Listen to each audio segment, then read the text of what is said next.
Welcome back to The Explainer, everyone. Today, we are going on a massive, honestly mind-bending intellectual journey. We're diving into Le Prisme des Odysseys, The Prism of Odysseys, by Alan Imbert. And I gotta tell you right up front, this isn't just a book or a simple website, it's a complete paradigm shift. We're moving away from that fragmented, boxed-in science we're all so used to and stepping into a truly integrative, cosmic way of thinking about human consciousness.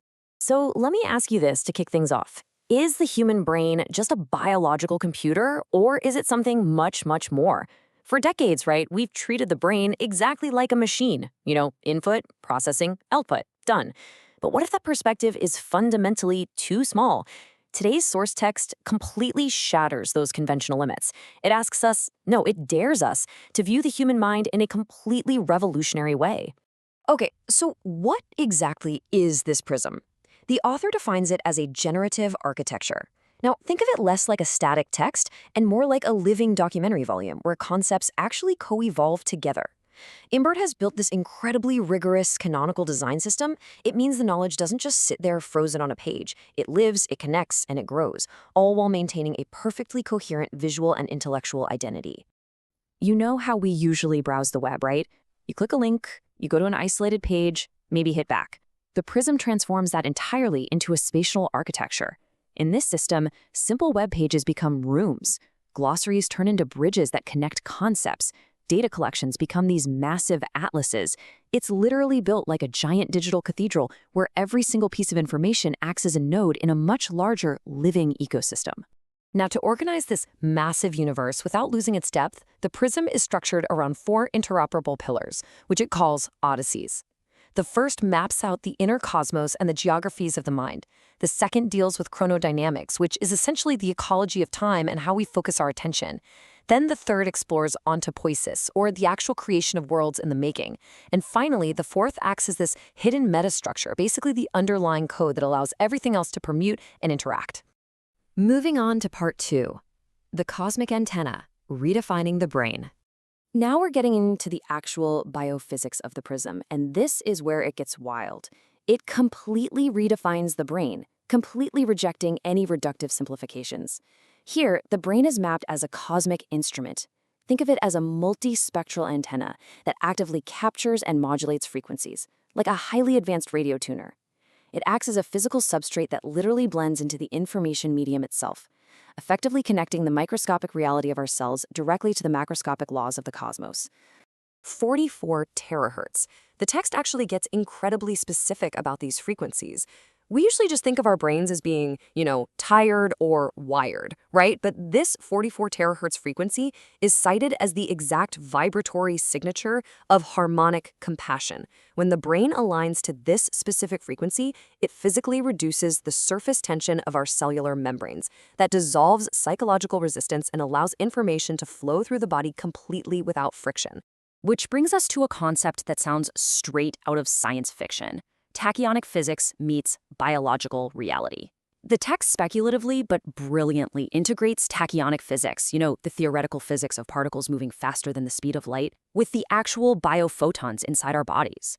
It's this incredibly bold attempt to link the rigid laws of thermodynamics directly to how human thought propagates. Next section, an ethical rewrite of psychiatry, rethinking trauma.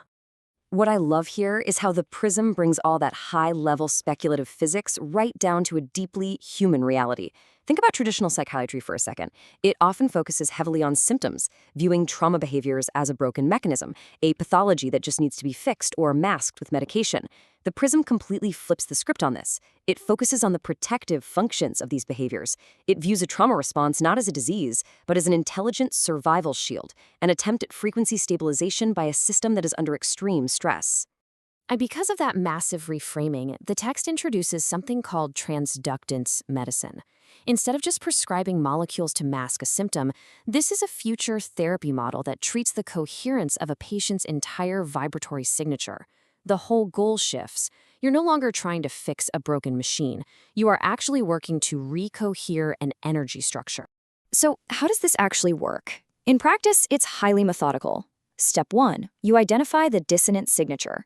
You find exactly where the frequency is out of tune. Step 2, the practitioner applies what's called directing modulation. This means they act as a presence modulator using their own coherent frequency to guide the patient.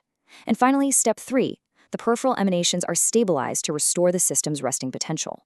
The ultimate goal here is to safely bring the patient out of a state of constant alarm and fully restore their autonomy. Let's pull this all together. The synthesis. 5 revolutionary ideas. To synthesize this massive journey we just took. Number 1, the Prism replaces static text with generative architecture, creating a living documentary volume. Number 2, it completely redefines our brains as a cosmic antenna. Number 3, it replaces symptom masking with the vibratory healing of transductance medicine.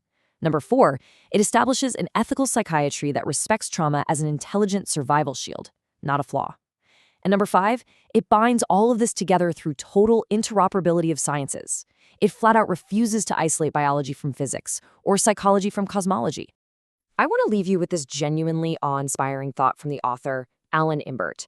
He writes, "The brain that trains enough can become a part of the very substance through which information propagates." Just let that sink in for a second. We aren't just passive observers walking around in this universe. We have the untapped physical potential to become the very medium of its expression. Which brings us to our final question for the day. If your brain truly is a multispectral antenna, perfectly capable of capturing the frequencies of the cosmos and rewriting your own energy structures, what will your mind tune into next? Thank you so much for exploring the incredible volumes of the Prism with us today on this explainer. We will catch you in the next one.